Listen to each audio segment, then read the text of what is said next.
Hello everyone, a very good morning and welcome to BYJU'S Exam Prep. Welcome to our daily Hindu analysis. So let's start our discussion by looking at the topics we're going to cover in today's The Hindu Analysis. From the Delhi edition, we have picked 7 important articles today. There are 3 articles which require a detailed discussion and analysis from a mains point of view. Of course, some of the facts will be relevant for your prelims as well. Apart from this, we're going to take a look at 4 other important articles which are more relevant for our prelims. So these are the 7 topics we have lined up for today. And before we start the discussion, why don't you press the like button, share your comments and subscribe to our channel without fail. Also head to our Telegram channel after the session ends because we'll have a quiz on some of these topics which will help you revise these topics thoroughly. So with this, let's begin with the analysis of today's The Hindu newspaper and let's look at the first article.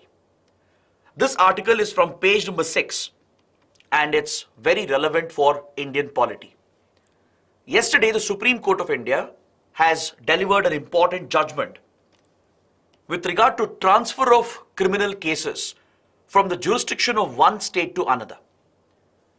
See, in our criminal laws, under the CRPC, the Code of Criminal Procedure, there is a provision where criminal cases which are undergoing trial can be transferred from the jurisdiction of one state high court to another state's high court. Or cases can be transferred from a subordinate court to a higher court as well. And these powers are vested with the Supreme Court of India.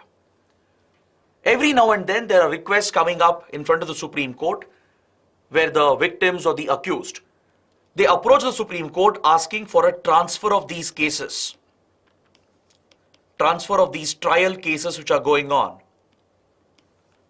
from one state to another state. Because they often feel that in a particular state, justice may not be done to them. They feel that the witnesses are compromised. They feel that the state, the authorities, the judicial system itself is compromised. And when they get the sense that justice may not be done to them, they approach the Supreme Court to invoke these special powers where the case itself can be transferred to another state's jurisdiction, so that the trial can happen in a neutral environment where the interests of the accused and the victims can be protected and justice can be delivered. However, this is an exceptional provision provided in our legal system. That's why the Supreme Court has passed this important judgment. The Supreme Court has said the decision to transfer a case from one jurisdiction to another should be used only under exceptional circumstances. Only if the strict criteria laid down by the Supreme Court is met, only then these criminal cases under trial should be transferred.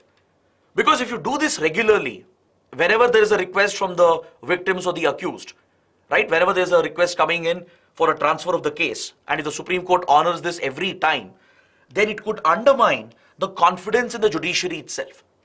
It raises questions over the integrity of the state judiciary. It could affect the morale of the state judiciary and also raises very serious questions about the state, the police, the law enforcement agencies and the prosecution itself. It essentially means that the state and the judiciary, they are not able to protect the witnesses. They are not able to provide for a free trial. They're not able to protect the sanctity of the judicial system. And that is why cases get transferred. So if this becomes a regular practice, a regular habit, then it undermines the judiciary, it undermines the state and the prosecution itself. That is why the Supreme Court has repeatedly reiterated that this exceptional provision should be invoked and cases should be transferred only under exceptional circumstances. This is not the first time the Supreme Court has brought out this judgment. There are previous cases as well where Supreme Court has reiterated the fact that transfer of cases from one state to another should be used only under exceptional circumstances. So let's look at this topic in slight detail. Let's look at the criteria which the Supreme Court has laid down for transfer of cases. Let's also look at the provisions, the legal provision that exists that provides for transfer of cases from one state to another. All these points, the analysis can be very relevant for your mains and even for your prelims. Under section 406 of the CRPC, the Criminal Procedure Code or the Code of Criminal Procedure, the powers of Supreme Court to transfer cases has been provided for. Criminal cases which are undergoing trial can be transferred from one state's jurisdiction to another state's jurisdiction. The Supreme Court has been vested with these powers. The Supreme Court also has the powers to transfer the case from a lower subordinate court to a higher court. These extraordinary powers are given to the Supreme Court of India. The intention behind this provision is to protect the sanctity of the judicial process, to ensure that justice is done, not just to the victims in a criminal case, but also to the accused, to ensure a fair trial, to ensure that punishment is delivered only after guilt is convincingly proven. Because in any criminal trial, there can be a number of adverse developments. There could be criminals who are getting support from the police or politicians. There could be hostile elements threatening the witnesses. So there are possibilities where a trial can be derailed and the principles of natural justice can be compromised. It's only under these exceptional circumstances that the Supreme Court should step in and transfer the cases to another state where the trial can be held in a fair and neutral environment. The Supreme Court has said again and again that this provision should be used sparingly, meaning it should be used under exceptional circumstances only when justice is under grave peril, only when there is a direct threat to the process of justice itself, only when justice is being derailed, only when this is established. That's when these powers have to be invoked. Or else, if this is done regularly, if it becomes a matter of habit, if every other case is getting transferred from one state to another state, then it undermines the image, the integrity, the confidence, the morale of the state judiciary. It undermines the state government, the police, the prosecution, and the law enforcement agencies. It means they are not able to provide for a free trial. They're not able to protect the witnesses, the victims, and they're not able to deliver justice to those who deserve it. That is what the message that comes out if cases are frequently transferred. That is why the Supreme Court has put its foot down and it has said justice should not only be done, it should be seen to be done as well. This is what the Supreme Court judge, the Justice Kant, said in yesterday's judgment. He reiterated that justice should not only be done, it should be seen to be done. The public should be convinced in the integrity of the judiciary. The public should have confidence in the judiciary that the judiciary is independent.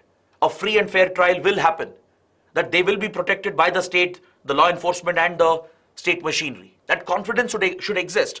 That is when democracy will function in a smooth and fair manner. So that's why the Supreme Court has said transfers can be allowed only in exceptional circumstances and not in every other case. This judgment came up in a case related to West Bengal's jurisdiction. In West Bengal a few years back, there was a political murder which had taken place, and the trial was going on in a lower court in West Bengal itself, under the jurisdiction of the West Bengal High Court. But the family members of the victim, they approached the Supreme Court asking the case to be transferred to Assam's jurisdiction because they believed that witnesses are being threatened and there is political, state and police support towards the accused, which might derail the case. These were allegations brought up by family members of the victims. But the Supreme Court was not convinced. Plus, in this case, there were almost 90 to 100 witnesses involved. If the case is transferred, you have to keep the logistics in mind as well. The witnesses have to go to another state. The victim, the accused, have to be transported to another state. They should understand the language which is used in the state, in the court of the other state. All these logistical, operational issues will also come up. So keeping all these factors in mind, the Supreme Court said, this case need not be transferred to Assam's jurisdiction. If we keep transferring cases, it will undermine the judiciary. It will undermine the state government, the police, and the prosecution. So when valid grounds don't exist, the Supreme Court has made it clear that cases will not be transferred. The transfer of cases will happen only under exceptional circumstances, and the criteria has been very clearly laid out by the Supreme Court through various rulings that have been passed earlier. So this is something you should be aware of, even for your prelims. There can be a prelims question here regarding transfer of cases. What are the criteria that should be met? Under what circumstances can the Supreme Court transfer a case from one state to another? For example, when the state or prosecution are seen to be acting hand in glove with the accused. If there is a clear evidence showing that there are politicians, ministers within the state or officials who are helping the accused, protecting the accused, if there is clear indication that this is happening, then this marks an undermining of the judicial system itself, right? It threatens the victim's rights for a fair trial. So in such circumstances, cases can be transferred. Similarly, when there is material evidence to show that the accused may influence the prosecution witnesses or even threaten and cause physical harm to the complainant. Let's say there is a very powerful individual who's been accused, a criminal or a politician. If there is any possibility of this person threatening the witnesses, threatening the victims who have filed complaints, or even physically harming them, and if this is proven materially with material evidence, under such circumstances as well, the cases can be transferred. Then other provisions include when comparative inconvenience and hardships are being caused to the accused. This is to ensure that the accused also gets a free and fair trial. Even the accused enjoys a set of rights because according to the principles of natural justice, any accused is innocent until proven guilty, right? So they deserve a basic set of rights which are guaranteed under the constitution and under the legal system. So if there are any inconveniences being faced by the accused, even by the victims, if the process itself is causing any hardship, let's say they're not able to understand the language being used in the court, right? Any such hardships, even any medical conditions, for example, this might lead the Supreme Court to be convinced that the case should be transferred to another state's jurisdiction. Next, if there is a communally surcharged atmosphere in a particular state, if there is no guarantee that a fair trial will happen, or impartial trial can happen, in such circumstances as well, the case can be transferred. If there is any evidence to show that there are hostile elements interfering with the judicial process, there could be vested interests protecting the accused or acting on behalf of the victims who might have politicized the case. They might be using their influence in order to mislead the investigation and the prosecution. If any such evidence is available, even then cases can be transferred. And finally, the convenience of the parties and witnesses, the language spoken, all these logistical operational factors can also play a role. As I told you, if a case gets transferred from one state to another, imagine all the witnesses have to go to the other state. Multiple hearings will take place. And in criminal cases, there will be hundreds of witnesses sometimes. So it's not possible to get all the witnesses from one state to another. That will delay justice again. And also the language could be a barrier from state to state, right? So if there are such operational constraints, logistical constraints, even then the Supreme Court can take a call whether to transfer the case or not. So these are the basic criteria the Supreme Court has clearly laid out. So it has reiterated that we should not be transferring cases every now and then. Only under exceptional circumstances cases have to be transferred, or else you will undermine the judiciary, you will undermine the morale of the state judiciary, and you'll undermine the state government, the prosecution, and the law enforcement agencies. All right? So this is a very, very important topic as far as polity is concerned. I hope this is clear. Let me know if you have any doubts. Do let me know if you have any specific questions here.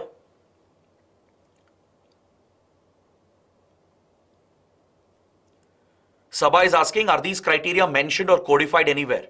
They're not codified anywhere. These are passed through Supreme Court judgments. Through various cases, Supreme Court has laid out the criteria. So it's not part of any law. It's not codified. It's part of Supreme Court judgments. Now let's move to the second article, a very, very important topic related to the India-China border dispute. We have a column on page number 11 that deals with a recent development. So let's examine this topic in complete detail. It's a very big topic. So let me cover this topic from all the angles. So you need not go back and read anything else for this topic. All right? The whole purpose of the Hindu analysis session is to ensure that in 1 hour, 10 minutes, we'll help you cover the whole newspaper and you need not go back and read and revise the newspaper again. Right? To the best of our abilities, we'll try to cover all the important articles so that your time needed for current affairs preparation can go down. That's the whole intention behind it. So let's look at this topic in detail And first, let's understand the context, why this topic is in news. Recently, just last week, the Chinese government, the PRC, the People's Republic of China, brought out a very controversial notification. The Ministry of Civil Affairs of the PRC notified the so-called standardized names of 11 places in India's Arunachal Pradesh. See, Arunachal Pradesh is very much an integral part of India. It has been, it is, and it will always be an integral part of India. There's no doubt about it. But China has always claimed Arunachal Pradesh for itself. It has disputed the validity of the border in the eastern sector over here. It has questioned the McMahon line, and it has claimed Arunachal Pradesh for itself. So every now and then China keeps poking at India, and especially in the last few years, China has started this practice of renaming places which are present in India. This is not the first time China has done this. It has already done this 2 times, and I'll explain that as well. So last week, China brought out this notification, the Ministry of Civil Affairs. It said that 11 places in Arunachal Pradesh are being renamed. They were being given standardized names in Mandarin, in Tibetan language, and in English language. See, currently these places have Indian names. Obviously, it's Indian territory. But China, which claims these territories, is giving standardized names as suited to Chinese interests.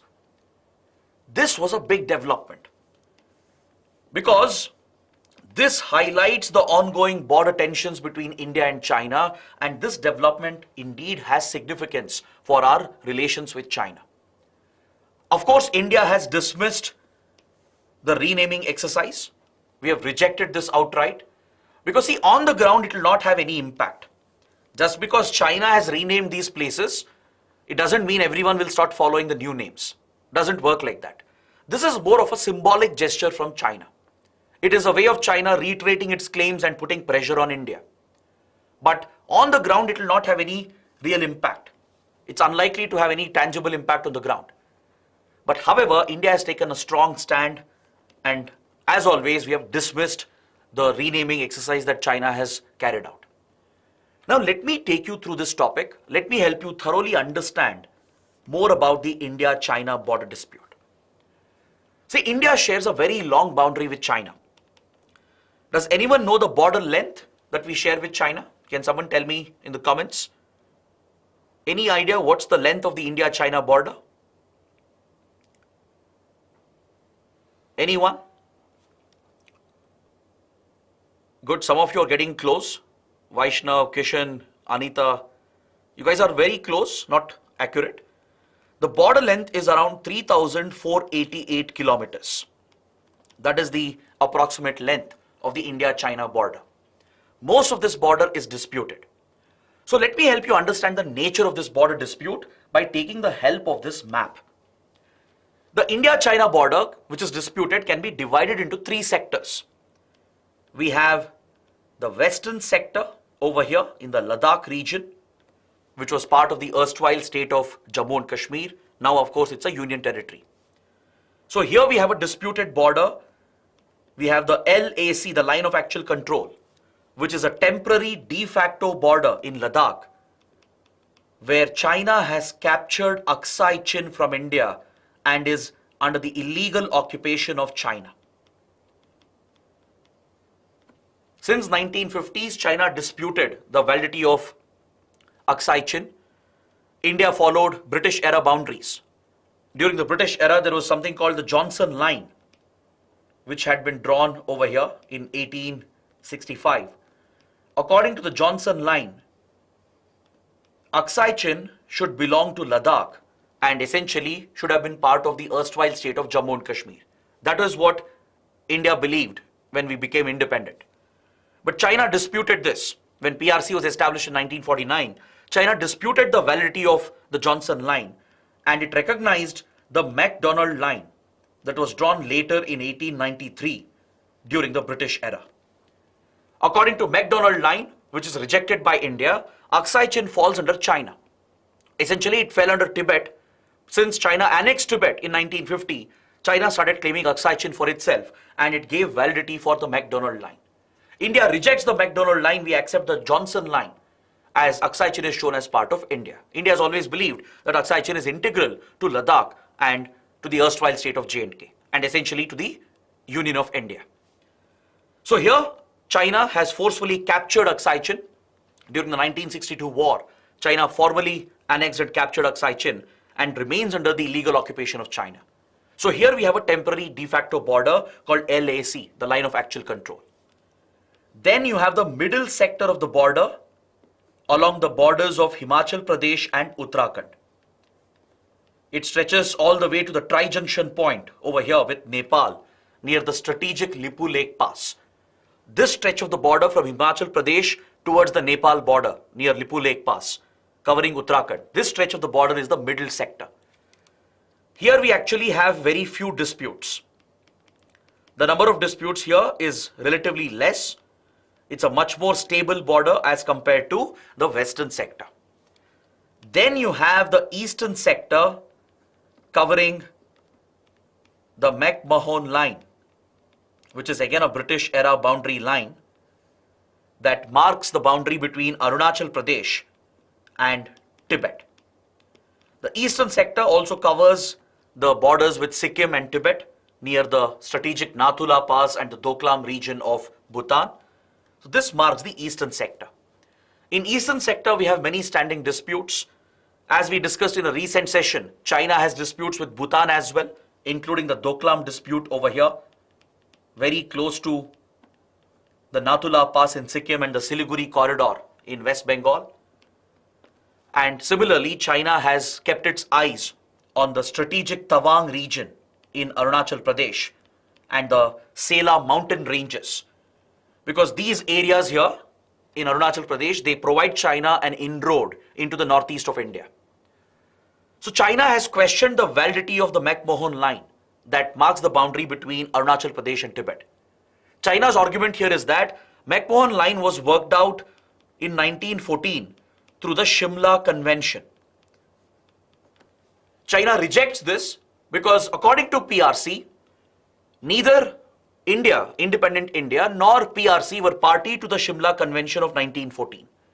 Shimla Convention in 1914 took place between British India and the then Tibetan Kingdom. So since China annexed Tibet later in 1950, and since India became independent only in 1947, China rejects the validity of McMahon line. Now look how convenient China makes it for itself. Look at the hypocrisy. China accepts the McDonald line, which is a British era boundary, to claim Aksai Chin. But it rejects McMahon line, saying it's a colonial era boundary which was not negotiated between India and China. That's the hypocrisy of China. So China rejects the McMahon line and claims Arunachal Pradesh for itself. It even refers to Arunachal Pradesh as South Tibet, because it sees Arunachal as an extension of Tibet, as one of the 5 fingers of Tibet. All right? So since 1950s, 1960s, China has claimed Arunachal Pradesh for itself. It has carried out repeated incursions. During the 62 war, Chinese troops had intruded into Indian territory over here. Even now, it's a flashpoint, a very sensitive location. Frequent clashes keep happening near Tawang. When Indian leaders or Dalai Lama or Indian officials visit Tawang, China makes it a very big diplomatic issue. So here we have noticed a new Chinese attempt to create problems and challenges for India, where it has tried renaming places on the Indian side, especially in Arunachal Pradesh. In the recent notification, it has renamed 11 places that includes 5 mountain peaks in the Sela mountain ranges. The Sela mountain ranges are strategic mountain ranges near Tawang, which provide an opening from Tibet towards northeast of India. It has renamed a couple of populated areas as well near the border, and 2 land areas and 2 rivers. These 11 sites are very much part of Indian territory. According to India, there is no doubt that these places are integral to the Indian Union. They are very much part of Arunachal Pradesh, and Arunachal Pradesh is entirely a part of the Indian Union. One of the places, the southernmost places that China has renamed, is actually quite close to Itanagar, the capital of Arunachal Pradesh. So China is essentially making deeper inroads by carrying out such renaming exercises. It reiterates the fact that China looks at Arunachal as the Zangan region, also called South Tibet. Right, in Mandarin, in Tibetan language, China refers to this as Zangan, as the extension of Tibet, the southern extension of Tibet. India, of course, rejects these claims, but China has been claiming almost the entire state to itself in the eastern sector. So this is another major standing dispute, along with the western sector dispute we have in Ladakh along the line of actual control. Now let me take you through the previous attempts of China to rename places in Arunachal Pradesh. Let's understand China's motives here. As I told you, this is not the first time that China is renaming places in Arunachal Pradesh. This is the third time it has happened. The first time was in 2017. In 2017, there was a very peculiar incident. Dalai Lama, the spiritual figurehead of Tibetan Buddhists, right, who is sheltered in India, the Tibetan refugees are sheltered by India. There is a parallel Tibetan government in exile that operates at Dharamshala as well. Right? That's where the Dalai Lama sits. So Dalai Lama visited Arunachal Pradesh and even visited Tawang. As I told you, China retaliates against any such developments. Alright? China sees the Tibetan refugees in India, the Dalai Lama and the Tibetan parallel government as separatist movements. It treats them as anti-national elements. So when Dalai Lama visited the state, China retaliated against India and made it a very big diplomatic incident. And that is when we saw that China renamed the places in Arunachal Pradesh to reiterate its claims. This was also the year when the Doklam dispute escalated between China and Bhutan, which led to a military standoff between India and China. So what we have noticed is that there is a pattern. Whenever tensions escalate between India and China, that is when China takes up the renaming exercise. There is a pattern to this. See, of course, the renaming will not have any impact on the ground. It will not change the ground situation. But it is sending out a message to India. It is exerting Chinese viewpoints on India. It's pushing Chinese aggression on India. So in 2017 was the first time we saw this happening when Dalai Lama visited Arunachal Pradesh and the Doklam incident had happened. The second renaming happened in 2021, following the Ladakh clashes that began from 2020. The Ladakh clashes which happened recently, which still continues even today, right? Because at few places we still have not de-escalated. At Demchok, Depsang Plains, the military standoff continues in the Ladakh sector. Even though we have de-escalated from few other points, like Galwan Valley, Hot Springs area and other places, there are few places where the standoff still continues. So after the 2020 clashes happened in the Ladakh sector, we saw that 1 year later, China renamed places in Arunachal Pradesh. In the second list, it renamed 15 places. So now the third list has been brought out where 11 places have been renamed. So we need to understand what's the real motive of China here. See, in 2021, China brought out a new border law. This came into force on the 1st of January 2022. Under the new border law, China has given a legal backing to its sovereignty claims. It has urged China's civilian and military agencies. It has basically given a legal push to the civilian government, the security forces, the PLA and the military agencies to take aggressive steps to protect China's so-called sovereignty and national security. It means Chinese forces, military forces, intelligence agencies, local authorities, civilian administration, they can take any proactive measure possible to protect China's territorial claims. It means Chinese agencies can get aggressive. Even if it leads to a direct standoff with another country, they can get aggressive with this legal backing in order to protect China's so-called territorial claims and its sovereignty. Parallelly, we have seen that China's State Council, the State Council of the Communist Party, which is the Chinese cabinet, just like we have a union cabinet, the top decision-making body of the PRC, of the Communist Party of China, is the State Council. The State Council also adopted few regulations which urges Chinese agencies to take aggressive measures, proactive measures to defend China's territorial and sovereignty claims. You need to see the developments in this background. The border law and the regulations adopted by the State Council under Chinese President Xi Jinping. Xi Jinping has been very aggressive about China's territorial claims. His administration has been openly aggressive, not just with India, but with many other neighboring countries. The new border law has given more legal backing for Chinese agencies. So this is what is pushing the Chinese agencies to come up with such practices. The renaming of these places in Arunachal Pradesh should be seen in this background. It's a clear attempt to push a change in the status quo. Even if nothing changes on the ground, it at least gives a legal push, a more aggressive push to China's claims in the name of protecting its sovereignty. So what's the message for India here? It means China is strengthening its position, it's hardening its position on the border dispute. It means China no longer looks at the border dispute as something that can be resolved through a diplomatic negotiation. This is something which is part of its sovereignty now. China looks at the border disputes as part of its sovereignty and territorial claims. So according to the new border law and the new regulations adopted by the cabinet and the aggressive push given by Xi Jinping, Chinese forces now believe, Chinese civilian administration also believes that at any cost they have to protect the sovereignty of the country, even the claimed territories, the disputed territories. This is reflecting on the ground as well, because at the border level, at the local level, Chinese civilian agencies are pushing border settlements. They are stepping up border infrastructure. You might have heard about this in news, that China is shifting its population from other areas and settling them near the disputed borders near Arunachal Pradesh.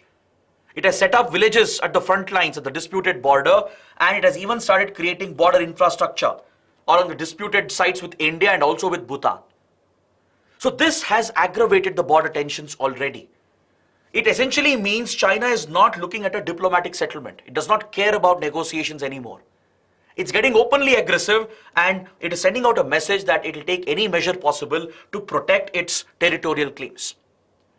So what does this signal? It signals that India should be prepared for more tensions and more aggression.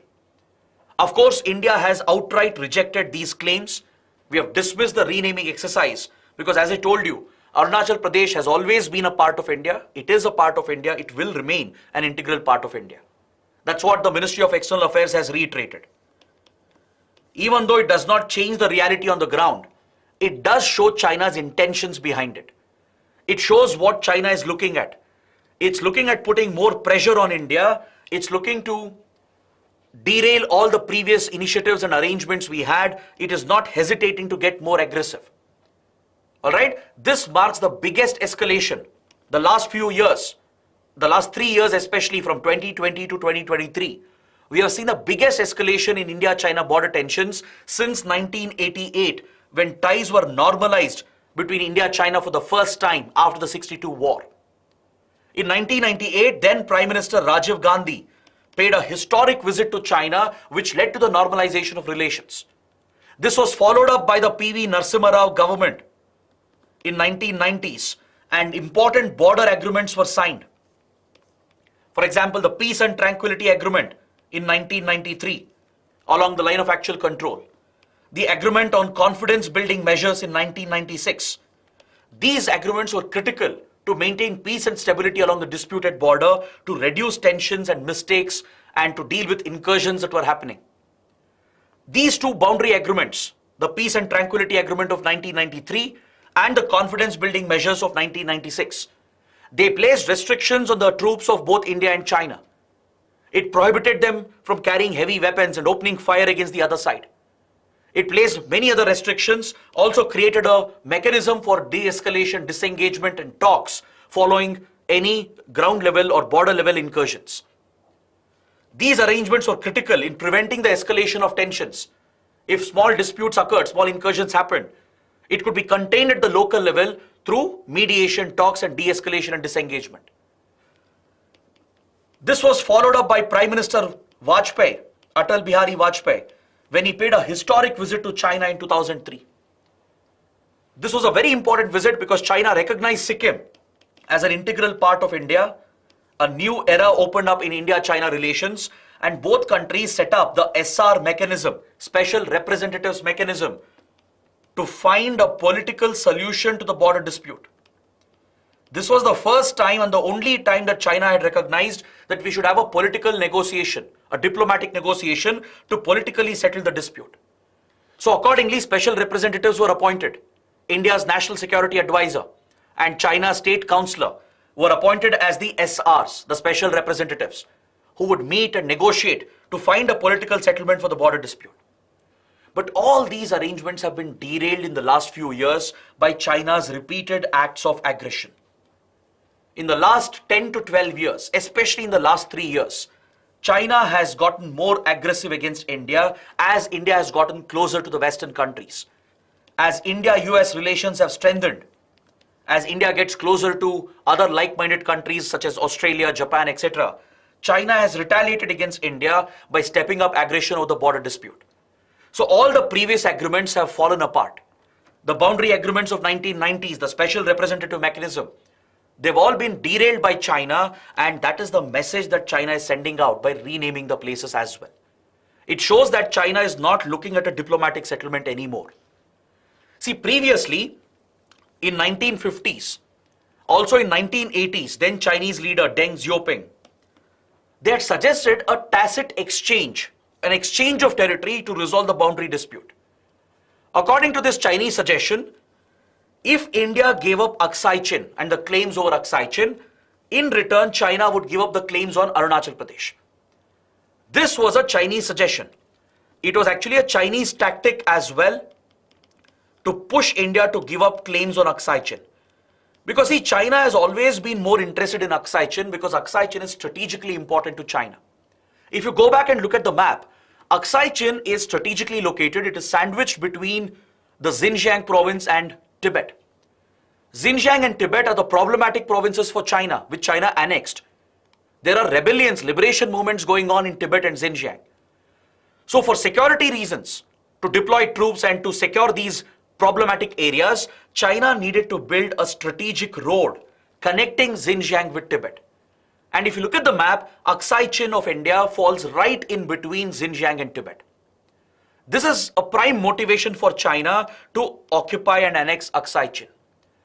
So when India countered the claim and when India claimed Aksai Chin, just to put pressure on India, it opened a new front by claiming Arunachal Pradesh, by disputing the validity of the McMahon line. So later in 1950s and also in 1980s, China has suggested a solution. A solution is an exchange of territory. If India gives up Aksai Chin, the claims forever, China might give up its claims on Arunachal Pradesh. This position itself was unacceptable to India. India has always rejected this possible exchange. Why? Because both territories are integral to India. Both Aksai Chin and Arunachal Pradesh are seen as integral part of Indian territory. So India did not concede, we rejected the suggestion. But at least this position was quite acceptable as far as negotiations were concerned. But now in the last few years, we are seeing more and more Chinese focus on Arunachal Pradesh and the McMahon line. Right now, it's no longer a negotiating tactic. China has gotten more aggressive towards the Arunachal border as well, and there is an indication that China wants India to give up territory in Arunachal as well. Along with giving up Aksai Chin, China might be pushing India to give up territories in Arunachal Pradesh as well. This is non-negotiable for any Indian government. This means it will lead to more tensions, more aggression, and more pushback against India. Right? This is the message you take from China's renaming exercise. It's not happening as a coincidence. It's a deliberate act by China, backed by the new border law, the new policies of the Xi Jinping administration, where China is exerting more pressure on India, claiming territories in Arunachal Pradesh as well, which is a departure from the previous position. Previously, China has shown some willingness for a possible exchange. This itself was not acceptable for us. Now, it's not only claiming Aksai Chin, it's pushing India to give up territory in Arunachal Pradesh in the eastern sector as well. Alright, so that is the implication for India, and hence, India will watch the developments closely, but we have rejected the renaming exercise. Alright, so that is what you need to understand from this important topic. Next, the third article from page number 11. Recently, major oil producing countries have announced a cut in oil production. This has been approved by OPEC and OPEC Plus. So that is the development. So let's understand this in slight detail. It's a very important topic, not just for IR, even for Indian economy. What's the context? Just a few days back, major oil producing countries such as Saudi Arabia, Iraq, United Arab Emirates, and even Russia. These major oil producing and oil exporting nations have announced a major oil production cut. They're going to reduce their oil production from May till the end of this year. For almost 6 to 7 months, we will see a cut in global oil production. Oil production will be cut. And what will happen if oil production is cut?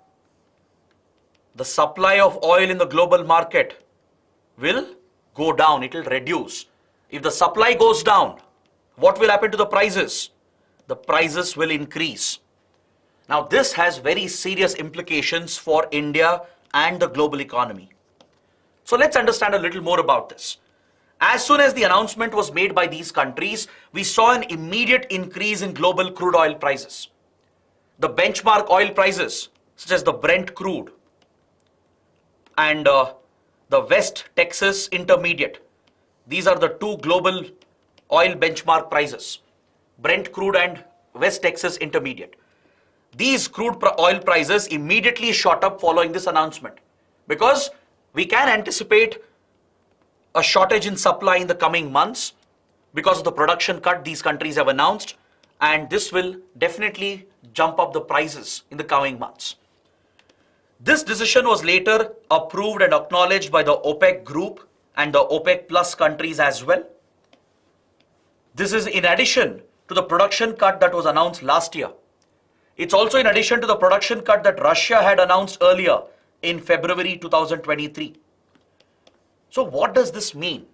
Why are these countries reducing oil production? What's the reason behind it?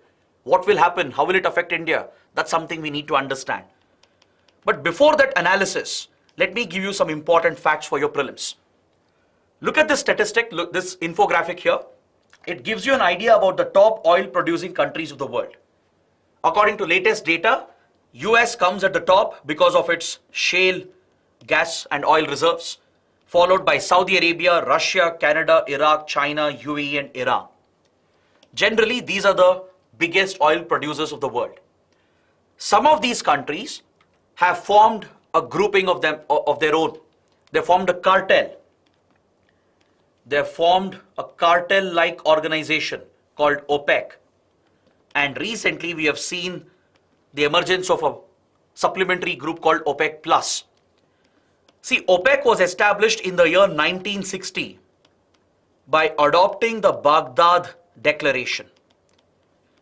Few oil exporting countries, all right, they came together, adopted the Baghdad Declaration and formed this group called OPEC to protect the interests of the oil exporting nations.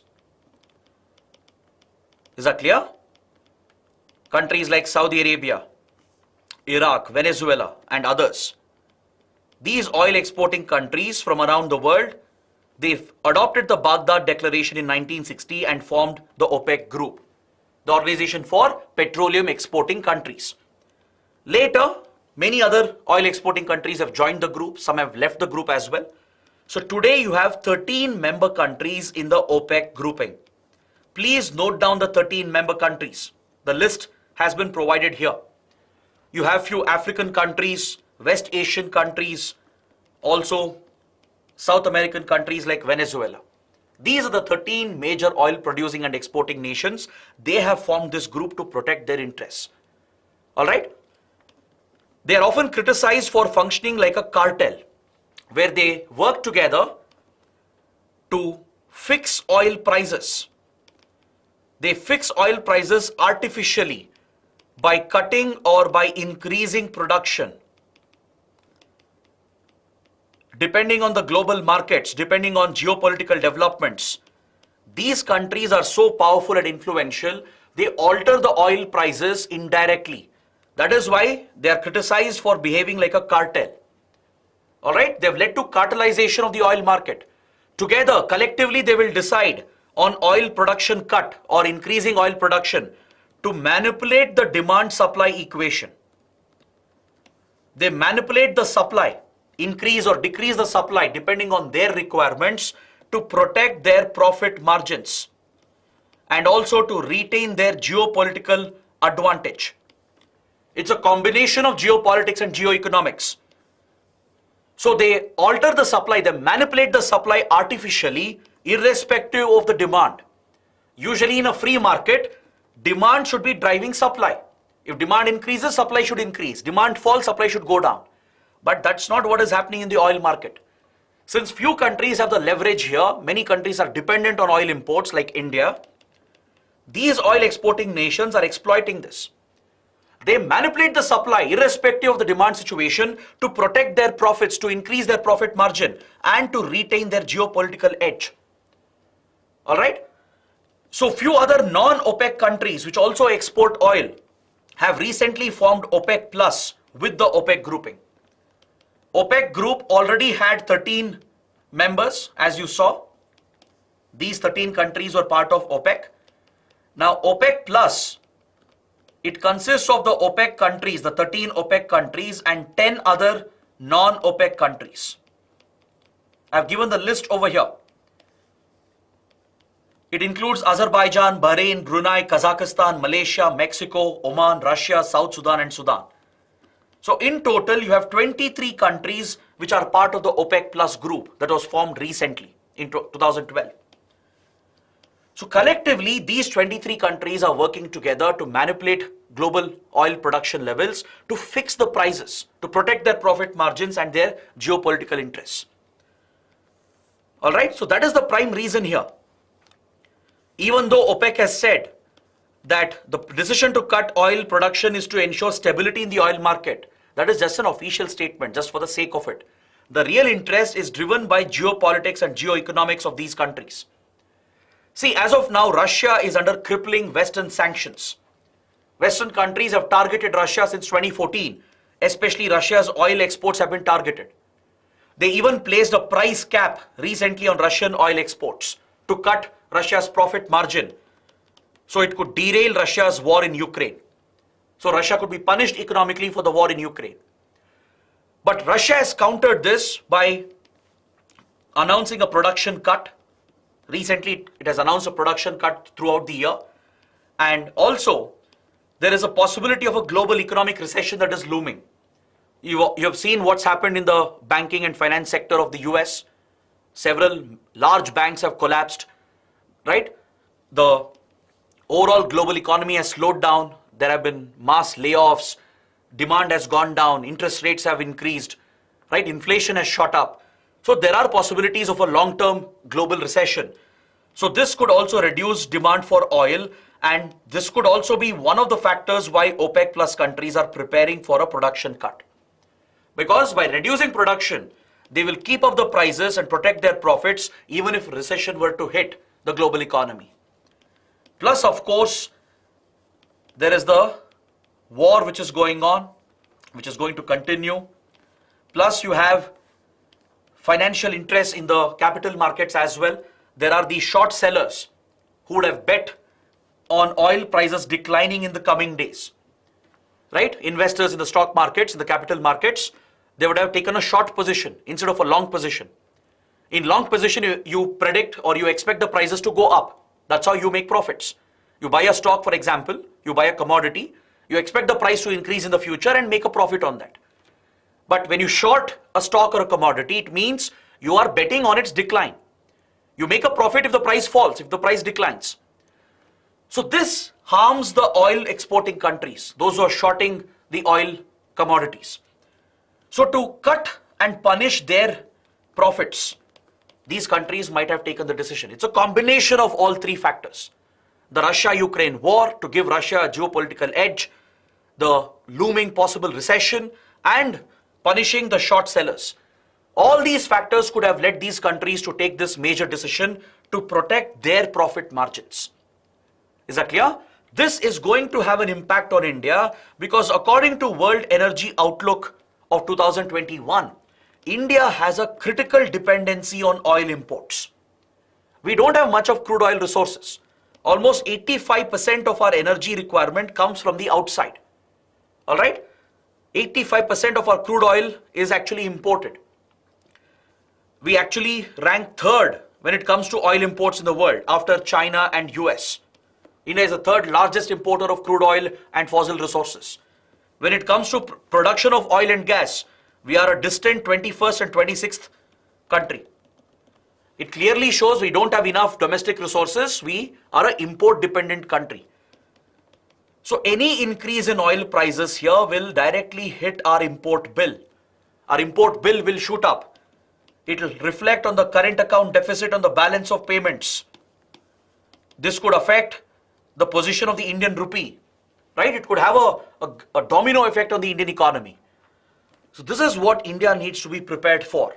Because see, after the war started, the Russia-Ukraine war, India bypassed the Western sanctions and we started buying Russian oil at a discounted price.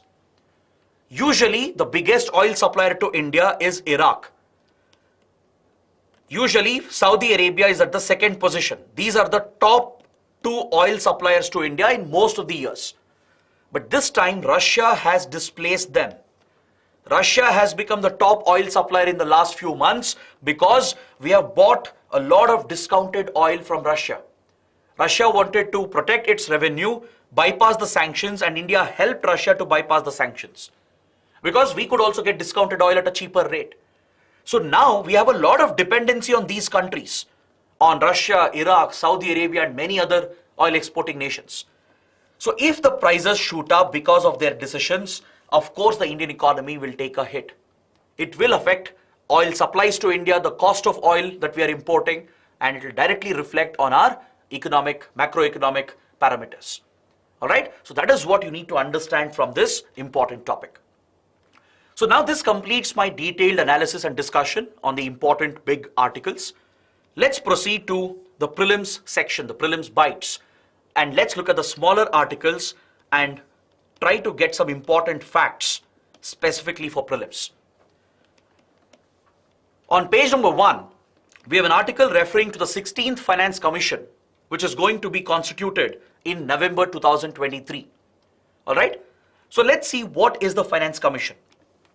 The Finance Commission of India is a constitutional body. It's a constitutional body set up under the provisions of Article 280 of the Indian Constitution.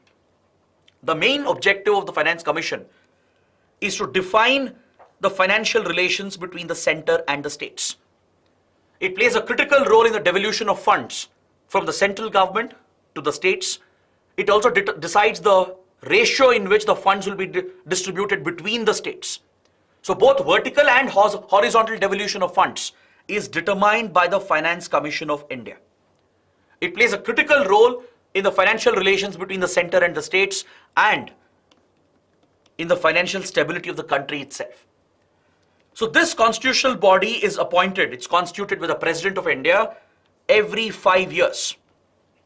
For a 5-year term, this constitutional body is set up by the President. Of course, it's not a discretionary power. Here the President is guided by the aid and advice of the Council of Ministers. So essentially the Government of India, the Union Cabinet led by the PM, will recommend the members and the chairperson asking the President to notify the constitution of this commission, and accordingly President will set up the Finance Commission. If you look at the composition, it consists of a chairman and 4 members. All right, their qualifications, the procedure has been prescribed by the Parliament. Usually it is a former judge of the Supreme Court or financial experts in the legal domain and financial domain. They are brought into the Finance Commission. So it's a 5-member body consisting of a chairman and 4 members, and they provide a set of recommendations. They provide for a set of recommendations to the President, which is binding on the government. The government is bound to implement the recommendations. So the Finance Commission looks at the distribution of funds between the union and the states. All the proceeds of taxes, direct and indirect taxes from the central pool, it has to be distributed between the center and the states. So this proportion of devolution right? The percentage that center should keep for itself and devolve to the states is decided by the Finance Commission.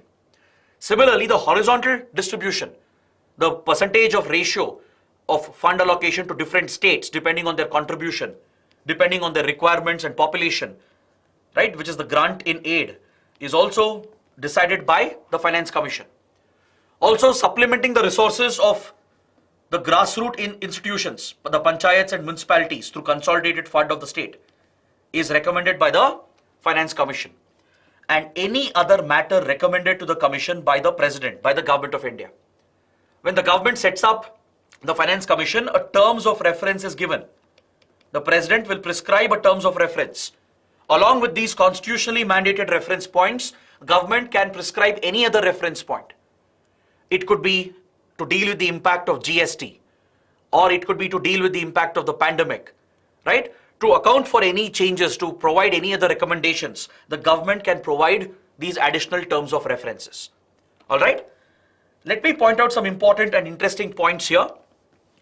The previous Finance Commission, the 15th Finance Commission, which was headed by N.K. Singh, it was constituted in 2017, and in a rare instance, the term of the 15th Finance Commission was extended for 6 years. I told you the term of Finance Commission is 5 years usually, but for 15th Finance Commission, it was extended by 1 year. It was extended to 6 years. So that is why the Finance Commission got an extended term, and now in 2023 November, 16th Finance Commission will be constituted, whose recommendations will be implemented from 2026-2027. From here, for a period of 5 years, 16th Finance Commission recommendations will be implemented. All right? The term was extended due to several reasons. One was the pandemic, of course, and the other was the reorganization of Jammu and Kashmir, and few other factors. Due to all these factors, the term of the previous commission was extended. Please note down, this is the second time that a term of Finance Commission has been extended. There are only 2 instances where the term of Finance Commission has been extended. This was the second time. The first one happened much earlier in 1987 with the 9th Finance Commission. The 9th Finance Commission was also given an extension. It was given a 6-year term. That was the first time the term was extended. Now the second time is with the 15th Finance Commission. These facts can be very, very relevant, very important for your prelims. Now, the 16th Finance Commission has to take into account the impact of the GST Council as well. This is going to be another challenge, because GST Council is now a constitutional body dealing with indirect taxation. Any changes made to indirect taxes through the GST Council will affect the projections made by the Finance Commission. Finance Commission will give a recommendation for distributing the revenue between center states and between the states. This is based on projections of revenue. But the revenue collected might change depending on the decisions of another constitutional body, which is the GST Council. GST Council is a permanent constitutional body, whereas Finance Commission is a temporary body that is set up every 5 years. So this might lead to differences and even conflicts and miscalculations. So that is something the 16th Finance Commission has to take into account. All right. So on this note, I would like to move to the next topic. On page number 8, we have an important article according to which the CSIR, the Council for Scientific and Industrial Research, and one of its entities, the National Geophysical Research Institute, has detected the presence of rare earth elements in the Anantapur district of Andhra Pradesh. In the Rayalaseema belt of Andhra Pradesh, in the Anantapur region, the National Geophysical Research Institute of CSIR has detected a considerable presence of rare earth elements. Rare earth elements have great economic and strategic significance. These are seen as strategic critical minerals. Unfortunately, India has very limited resources of rare earth elements. China, on the other hand, is a global leader with regard to resources and even with regard to production of rare earth elements. These elements are crucial in the economy, especially in key sectors like aerospace, defense, space, electronics, etc. In your mobile phones, your laptops, in components used to build aircrafts, missiles, rockets, semiconductor chips, batteries. In all these components, rare earth elements are used. Rare earth elements such as lanthanum, cerium, neodymium, yttrium, tantalum, zirconium, scandium. This is a list of the popular rare earth elements, right? There are a few more as well. India has a very limited presence of these rare earth resources. We have recently discovered possible lithium reserves in Jammu and Kashmir. There are a few pockets in Chhattisgarh, Odisha belt, in Rajasthan, and in Andhra Pradesh, Telangana belt, where rare earth elements might be present.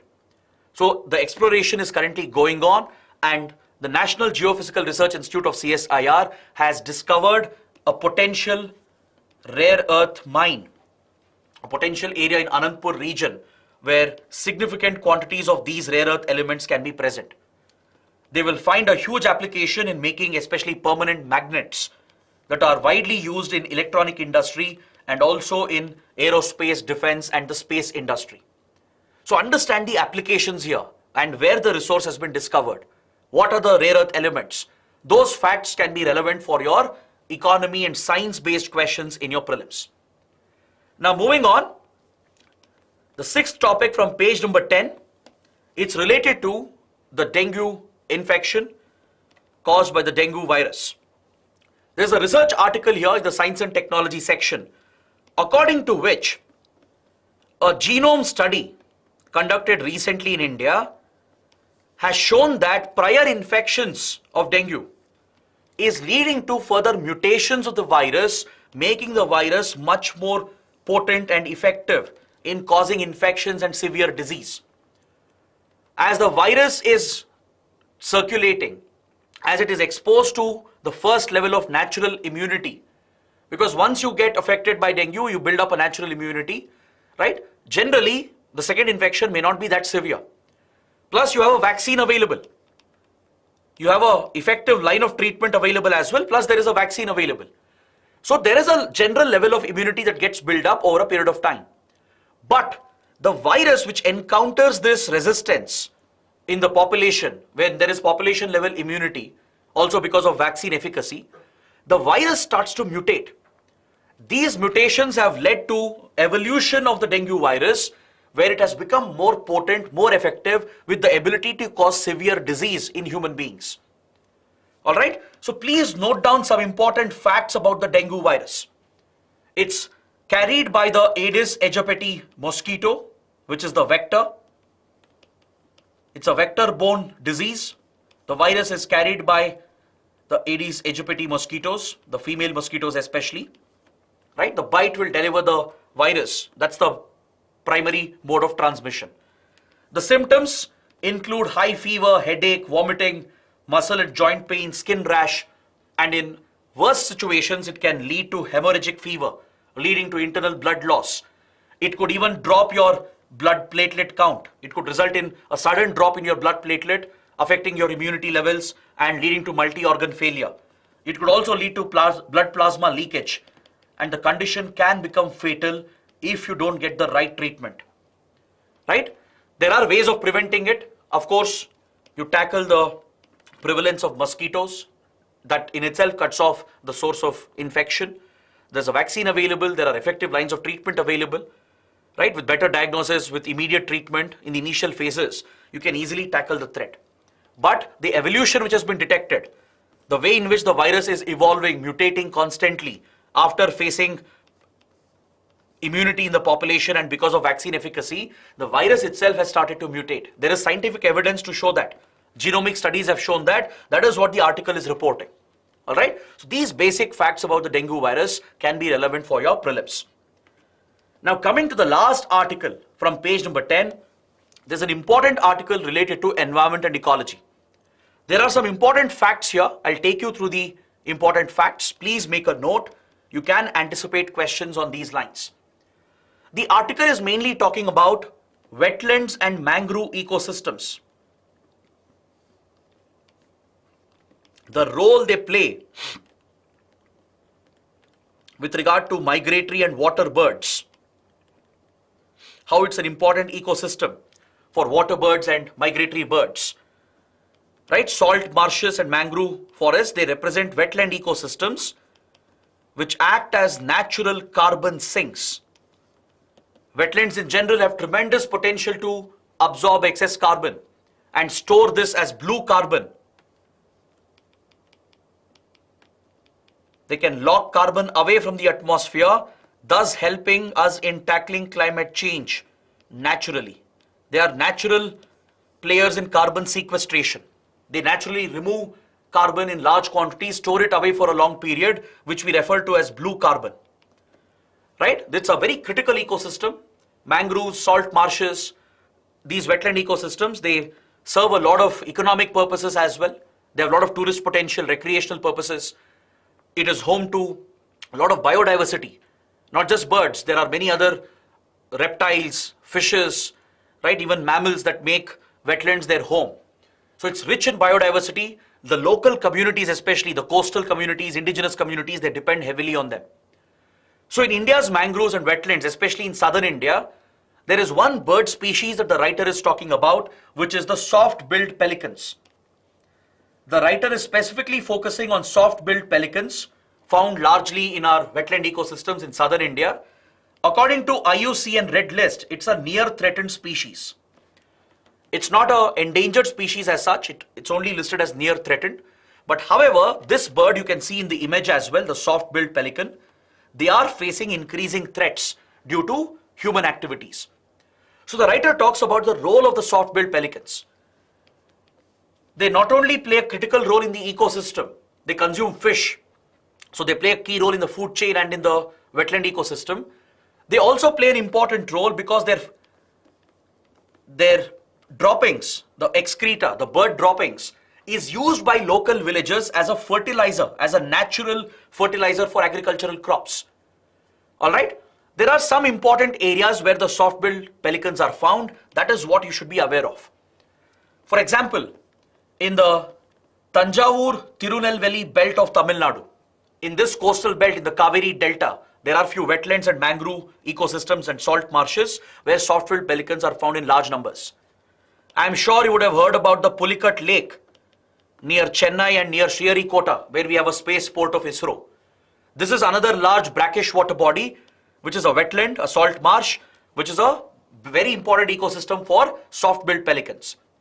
You also find them in Karnataka, in the Mandya-Mysore belt, in the Kokrebellur-Karanji lake belt. It's a major bird habitat area, right? In this belt of Mandya to Mysore, you find the soft-billed pelicans.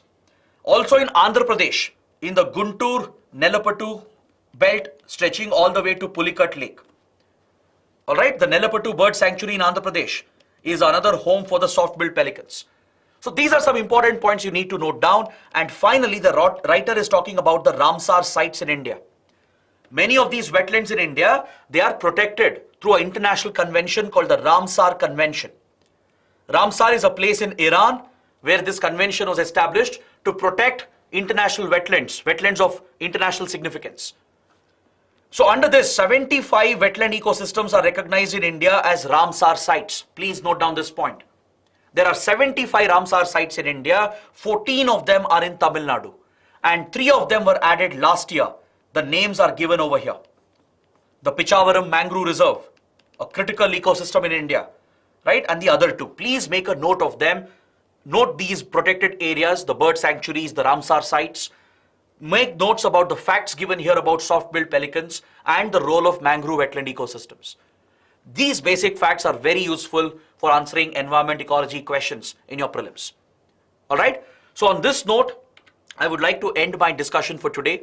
I hope it was a good, productive session. Do let me know in the comments. Take up the mains practice questions. It's based on what we discussed earlier.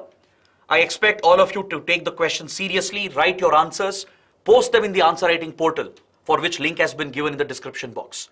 Also head to our Telegram channel, because once the session ends, you'll have a quiz on these topics. It'll help you revise these topics again. So I hope it was a good session. If you liked it, support us by liking the video, share it with other aspirants, and don't forget to subscribe to our channel. Thanks for watching. Have a good day.